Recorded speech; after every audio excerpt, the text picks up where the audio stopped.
तर आज आपण DC मोटरचा भागांचा अभ्यास करणार आहोत. DC मोटर म्हणजे तुम्हाला माहिती आहे का? DC मोटर म्हणजे काय? जी मोटर DC विद्युत प्रवाहाची यांत्रिक रूपांतर करते त्याला आपण DC मोटर. DC मोटरमध्ये असतं ही तुमची बॉडी, बरोबर आहे. ही बॉडी तुमची कास्ट आयर्नपासून तयार केली जाते. बॉडी त्यानंतर याला म्हणतो आपण एंड प्लेट आणि फ्रंट प्लेट. एंड म्हणजे मागची बाजू, फ्रंट म्हणजे पुढची बाजू. त्यानंतर तुमचं असतं त्यामध्ये काय आर्मेचर आणि वाइंडिंग. हे आपण थेरीमध्ये झालेलं आहे. आर्मेचर यामध्ये तुमची एक सीड फील्ड वाइंडिंग असते आणि दुसरी एक शन फील्ड वाइंडिंग असते. वाइंडिंग ही कॉपरच्या टायरपासून, कॉपरच्या कंडक्टरपासून तयार केली जाते, बरोबर आहे.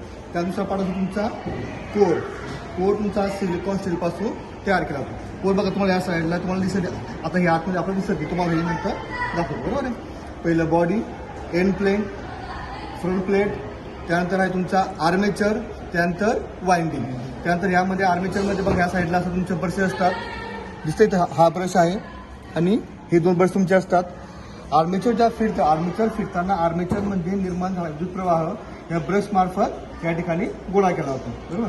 त्यानंतर तुमचं याला म्हणतो आपण कॉम्युटेटर. हा जो भाग फिरतो याला म्हणतो आपण कॉम्युटेटर. त्यानंतर ह्यासाठी तुमचा आहे हा फॅन, याला म्हणतो आपण कूलिंग फॅन. कूलिंग फॅनचं कार्य असतं जेव्हा मोटर स्टार्ट होते, मोटर चालू असताना ती गरम होते.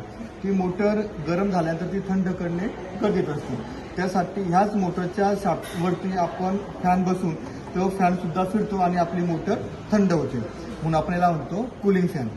आतली मोटर थंड करण्यासाठी आपण जो फॅन वापरतो आपण कूलिंग फॅन. ओके, झालं. Body, end plate, front plate, armature, brushes, cooling fan. Okay, त्यानंतर हा जो याला म्हणतो आपण शाफ्ट, त्यानंतर याला म्हणतो आपण टर्मिनल बॉक्स.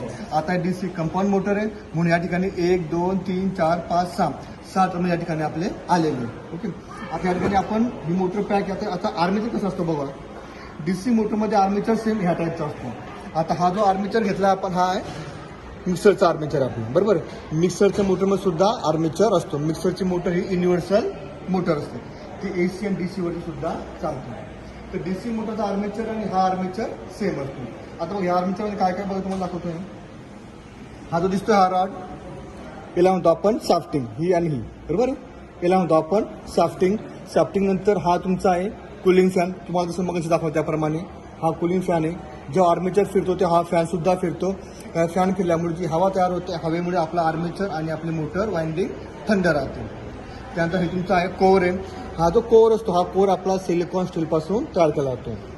0.5 mm सिलिकॉनच्या पत्र्यापासून हा आपला कोर तयार होतो, बरोबर. त्यानंतर तुमची वाइंडिंग आहे, बरोबर दिसतंय. कोरच्या आतल्या भागावरती वाइंडिंग बसवली जाते.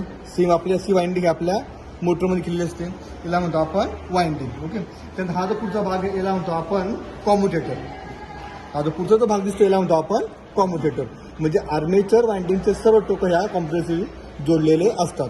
त्यानंतर हा जो दिसतोय पासून तुम्हाला हे तार जोडलेला म्हणतो आपण सेगमेंट. ओके, हा तुमचा कॉम्युटेटर. त्यानंतर हा पूर्ण shaft, cooling fan, armature, winding, commutator. Okay, आणि ह्या कॉम्युटेटरवरती आपल्या असतात ब्रशेस. याच्यावरती आपण ब्रशेस ठेवतो, बरोबर.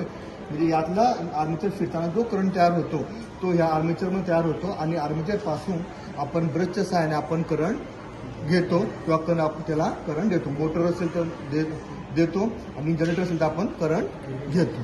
ओके, हा झाला तुमचा कॉम्युटेटर. ओके, याच्यावरती आपण असे ब्रशेस ठेवले असतात. असे DC मोटरचे पार्ट्स असतात. ओके.